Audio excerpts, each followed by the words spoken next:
Morning students. तो last article में हमने तुम्हारे यहाँ फॉर्मेशन ऑफ आयनिक बॉन्ड था और आयनिक जो कंपाउंड है उनकी कैरेक्टरिस्टिक्स के बारे में पढ़ा कि उनकी फिजिकल स्टेट क्या रहती है, नेचर क्या है, मेल्टिंग बॉइलिंग पॉइंट क्या है, कंडक्शन ऑफ इलेक्ट्रिसिटी से कैसा बिहेव करते हैं, उनकी सोल्युबिलिटी क्या है, मतलब प्रॉपर्टीज ऑफ आयनिक कंपाउंड पढ़ा हमने लास्ट आर्टिकल में। अब उसके बाद में आपके पास यहाँ जो आर्टिकल है वो है extraction of metals, extraction of metals. और ये जो पार्ट है इसमें बेसिक मेटालर्जिकल प्रोसेसेस जो है ना वो एलिमिनेट कर दिए गए, गायब कर दिया, रिड्यूस कर दिया गया है इस पार्ट को, इस चैप्टर से, मेटल एंड नॉन मेटल से। ठीक है, तो हमें ये एक्सट्रैक्शन ऑफ मेटल इतना ज्यादा नहीं पढ़ना, लेकिन प्रीलिमिनरी तौर पर मैं थोड़ा बहुत आप इनको पढ़ा रहा हूँ। जैसे एक्सट्रैक्शन ऑफ मेटल्स में हम जरूरी चीजें क्या पढ़ते हैं, जैसे मिनरल पढ़ते हैं।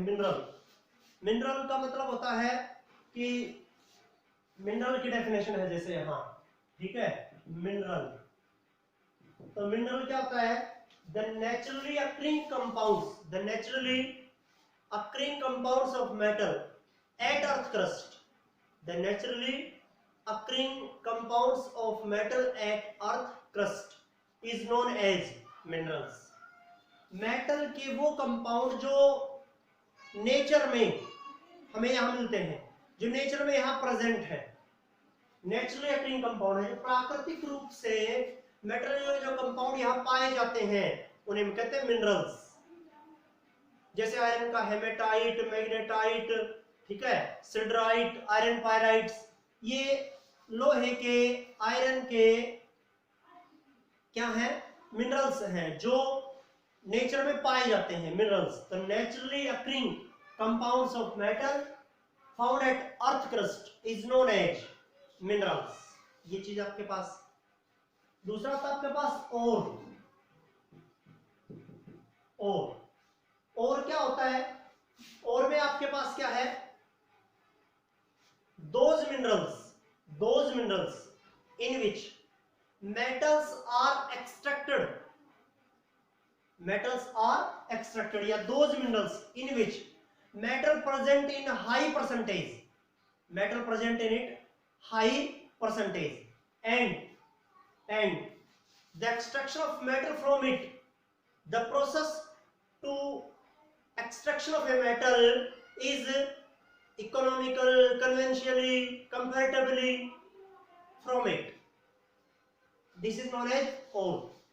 कि वो मिनरल जिनसे मेटल को ऑब्टेन करना आसान है, इजी है, सस्ता है, फायदे का काम है, ठीक है, और वो मिनरल जिनमें मेटल जो है वो ज्यादा परसेंटेज में मिलता है और उनसे मेटल को ऑब्टेन करना आसान है, इजी है, वो क्या होते हैं, ओर होते हैं।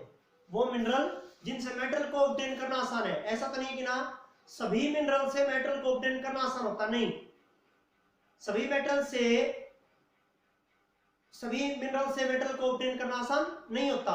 इसलिए कुछ एक मिनरल है ऐसे जिनसे मेटल को ऑब्टेन करना आसान है, जिनमें मेटल की हाई परसेंटेज है, वो और होते हैं, उन मिनरल्स को और कहते हैं। ठीक है, ये है आपके पास। जैसे बेसिक डिफरेंस क्या होगा कि मिनरल तो क्या हो गए, मेटल का वो कोई भी कंपाउंड जो यहाँ नेचर में मिलता है वो मिनरल होता है।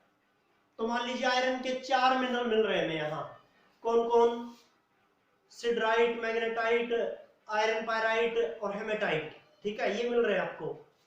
अब इन 4 मिनरल में से मेटल को ऑब्टेन कर रहा है, तो इन 4 मिनरल में से मेटल को ऑब्टेन करें आयरन को आप 2 ही और से, हेमेटाइट से, मैग्नेटाइट से आप अच्छे से ऑब्टेन करते हैं मेटल को, तो वो क्या हो गए, वो मिनरल्स और कहेंगे उन्हें, उन 2 मिनरल्स को और कहेंगे, क्योंकि उनमें मेटल एक तो हाई परसेंटेज में मिलता है, ठीक है, उन मिनरल्स में जिससे मेटल को ऑब्टेन करना में, उनमें एक तो मेटल हाई परसेंटेज में मिलेगा, दूसरा मेटल कौन से ऑब्टेन करना कैसा मेथड है, इजी मेथड है, सस्ता है, कन्वेंशियल है, इकोनॉमिकल है, ठीक है, ये होता है आपके पास और फिर आपके पास गेइंग है, जैसे गेइंग या इम्प्योरिटीज है ना, मैट्रिक्स भी कह सकते हैं। The impurities which are along with a metal in a ore is known as gain। वो इम्प्योरिटीज, वो अशुद्धियां जो एक मेटल के साथ प्रेजेंट होती हैं, किसमें, एक और में, मिनरल में, उन्हें क्या कहते हैं, gangue. The impurities present in a metallic ore with a along with a metal, एक मेटल में एक और में जो मेटल के साथ इम्प्योरिटीज प्रेजेंट होती हैं, इम्प्योरिटीज प्रेजेंट होती हैं, उन्हें क्या कहते हैं, गेन कहते हैं, उन्हें क्या कहते हैं, गेन। तो इनकी डेफिनेशन याद रखिए, मिनरल और गेन। ये एनसीईआरटी में भी क्वेश्चन होगा, तब भी इनकी डेफिनेशन आपको समझाया जाएगा। ये है आपके पास एक्सट्रैक्शन ऑफ मेटल में एक प्रोसेस है, यहां थर्मिट प्रोसेस है, थर्मिट, ये मतलब उससे हटाया गया है सिलेबस से, लेकिन फिर भी इंपॉर्टेंट है, ये जरूरी है समझना, ठीक है। ये है थर्मिट प्रोसेस। थर्मिट प्रोसेस में क्या है कि ना, आयरन मेटल को ऑब्टेन करना है Fe2O3 सॉलिड स्टेट में, हम एल्यूमिनियम की रिएक्ट करवाते हैं, सॉलिड स्टेट में एल्यूमिनियम होता है, मिलकर ये क्या बना देते हैं, आयरन। आयरन को जो सॉलिड स्टेट में था उसको लिक्विड में कन्वर्ट कर देते हैं, प्लस एल्यूमिनियम बना देंगे Al2O3 सॉलिड स्टेट में, और क्या निकलेगी, हीट निकलेगी। तो ये बड़े ध्यान से समझना आपको, ये डिस्प्लेसमेंट रिएक्शन है। किस तरह से एल्यूमिनियम ने आयरन को क्या कर दिया, डिस्प्लेस कर दिया उसके कंपाउंड से, देख लीजिए, एक मोर रिएक्टिव मेटल एक लेस रिएक्टिव मेटल को उसके सॉल्ट से, उसके कंपाउंड से क्या कर देता है, डिस्प्लेस कर देता है, तो उसे क्या कहते हैं, displacement reaction. The reaction in which A reactive metal can displace a less reactive metal from its compound, ये चीज आपके पास। उसके बाद में ये जो रिएक्शन है ना, ये रिएक्शन कहां काम आती है, रेलवे की टूटी लाइन को जोड़ने के काम आती है। एक मशीन रहता है, रेलवे की लाइन कोई टूटी हुई है, उसके बीच में ऐसे एक गैप बन गया है, वहां उस मशीन को लेके जाते हैं, उस मशीन में ये रिएक्शन होती है। इस रिएक्शन से क्या होता है, जो आयरन का जो कंपाउंड था, जो सॉलिड स्टेट में था Fe2O3 आयरन के ऑक्साइड, वो आयरन वाला लिक्विड स्टेट में इतनी ज्यादा एनर्जी रिलीज होती है, हीट रिलीज हो रही है, एक्सोथर्मिक प्रोसेस है, कि आयरन जो है ना वो लिक्विड स्टेट में कन्वर्ट हो जाता है, और इस गैप के अंदर वो लिक्विड स्टेट में आएगा, वो मोल्टन स्टेट में आ जाएगा और इस गैप को भर देगा, ठीक है। रेलवे की जैसे ये लाइन जा रही है, ये बीच में से यहां से टूट गया, अब ये रिएक्शन करवाते हैं मशीन से, तो आयरन जो लिक्विड स्टेट में जाएगा वो यहां भर जाएगा ऐसे, और इस गैप को भर देगा। ये देखिए, अब इसके ट्रेन ऊपर से चली जाएगी, कोई दिक्कत नहीं है। तो ये क्या प्रोसेस है, बड़े ध्यान से सुनना आपको, क्या करना आपको, कि the displacement reaction between aluminium and iron oxide is a highly exothermic process, so heat is released. Exothermic process है तो क्या हो रहा है, हीट रिलीज हो रही है, and this heat convert the metal into its liquid state। Metal को मतलब आयरन को सॉलिड से लिक्विड में कन्वर्ट कर देता है, इसका कंपाउंड जो सॉलिड में था, और आयरन यहां से जो हमें मिल रहा है वो लिक्विड स्टेट में मिलेगा हमें, क्योंकि ये हीट प्रोड्यूस हो रही है।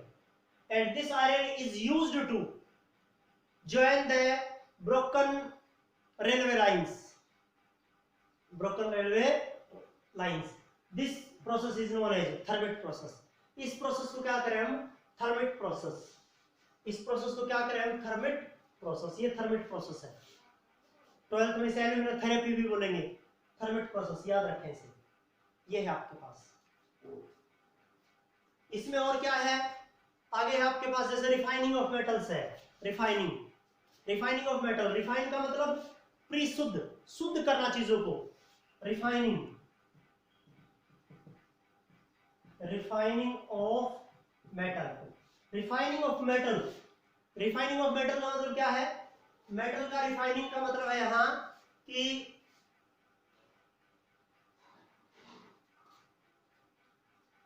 The extraction of metal from a ore gives a impure metal, कि किसी और से मेटल को जब ऑब्टेन करते एक्सट्रैक्ट करते हैं तो वो कैसा, वो हमें एक तरह का इम्प्योर मेटल दे रहा है, पूरी तरह से शुद्ध नहीं दे रहा।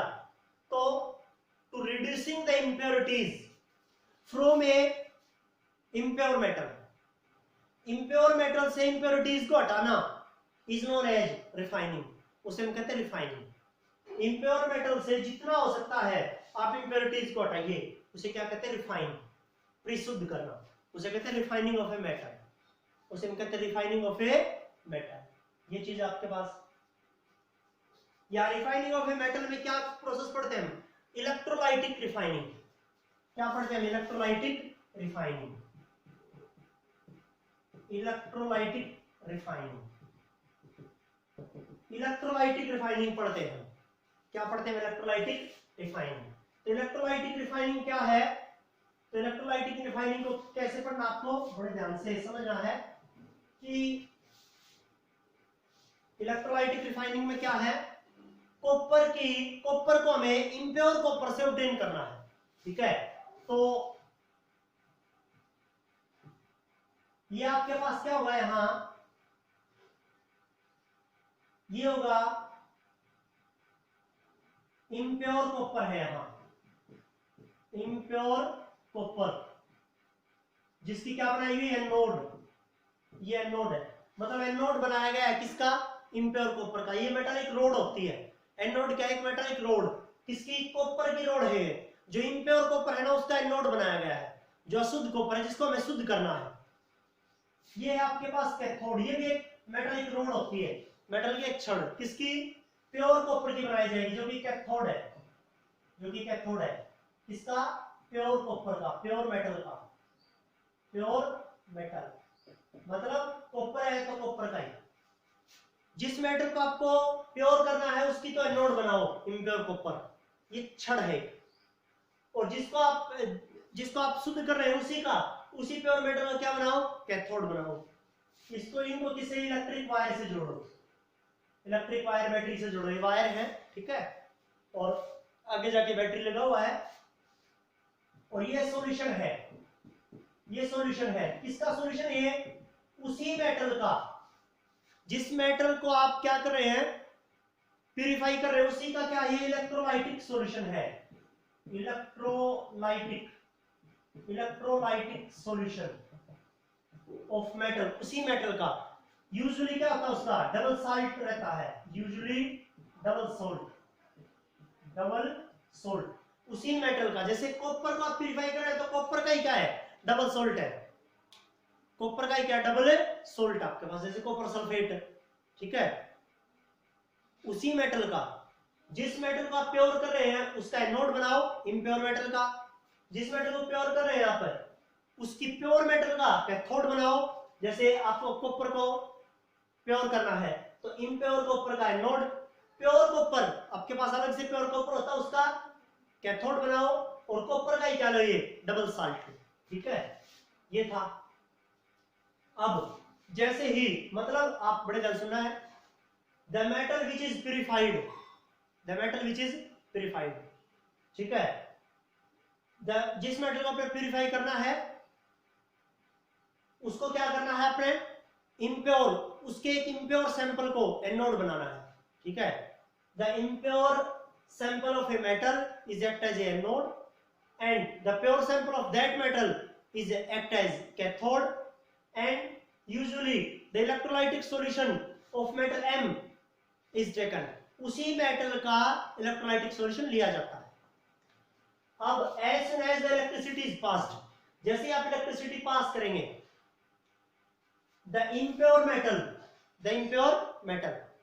start distorting, वो टूटने लगता है, ये समझ लीजिए। या the copper ion from the impure metal, the copper ion from the anode goes to electrolytic solution and equivalent amount of copper ion from the solution is get deposit at the pure copper. यहां से क्या होगा? Copper के ion निकलेंगे impure copper से, solution हो जाएंगे। Solution में कॉपर के आयन थे, वो कॉपर के आयन यहाँ कैथोड के ऊपर डिपॉजिट हो जाएंगे ऐसे, and the impurities are collected as anode mud at the bottom. ये anode mud होगा, anode mud, जहां क्या होंगी? impurities, जहां क्या होंगी? impurities होंगी, ये impurities होंगी, impurities यहाँ इकट्ठा हो जाएंगी। और ये जो anode है ऐसे, जो ये पहले था थोड़ा सा ऐसे ऐसे टूट जाएगा, डिस्टोर्टेड हो जाएगा, क्योंकि यहाँ से क्या निकल रहा है? कॉपर निकल रहा है, तो ये टूटता रहेगा। कॉपर जो कॉपर प्योर करना है वो कॉपर क्या आएंगे, यहां से आएंगे सॉल्यूशन में, सॉल्यूशन से उतनी ही अमाउंट में आयन यहाँ डिपॉजिट होते जाएंगे, इतनी ही अमाउंट में। ये होता है इलेक्ट्रोलाइटिक रिफाइनिंग। इलेक्ट्रिसिटी से किसी मेटल को क्या करना, प्योर करना। ये मैंने कॉपर का एग्जांपल दिया आपको, ये करना आपको। ये है इलेक्ट्रोलाइटिक रिफाइनिंग, इसे हम कहते हैं इलेक्ट्रोलाइटिक रिफाइनिंग। तो ये है आपके पास। कोरोजन है नेक्स्ट, वो आपने हटा दिया है यहाँ सिलेबस से, ठीक है, सीबीएसई ने उसको रिड्यूस कर दिया, एक्सट्रैक्शन ऑफ मेटल। लेकिन इस पार्ट में मैंने आपको थोड़ा बहुत बताया है ताकि एनसीईआरटी क्वेश्चन में भी हमें हेल्प मिलेगी, और उनसे रिलेटेड कोई ऐसा क्वेश्चन आ जाए तो आपको बता दिया, जैसे थर्मेट प्रोसेस है, इलेक्ट्रोलाइटिक रिफाइनिंग है, ये थोड़ा बहुत बताना था। कैल्सिनेशन रोस्टिंग का एक क्वेश्चन होगा, वैसे तो सिलेबस हटाया गया लेकिन एनसीईआरटी में होगा, मैं उसको भी समझा दूंगा, हटाया गया लेकिन फिर भी आपको उसको समझाया जाएगा उन क्वेश्चंस को, ये आपको काम करना है, ठीक है। तो यूनिट का टेक्स्ट जो पार्ट है वो कंप्लीट। अब आपको इसके एनसीईआरटी के और जो एनसीईआरटी एग्जाम्पलर है यहाँ, मतलब अनसॉल्व्ड जो क्वेश्चंस है वो भी करवाए जाएंगे इस यूनिट के, आपको ये काम करना है।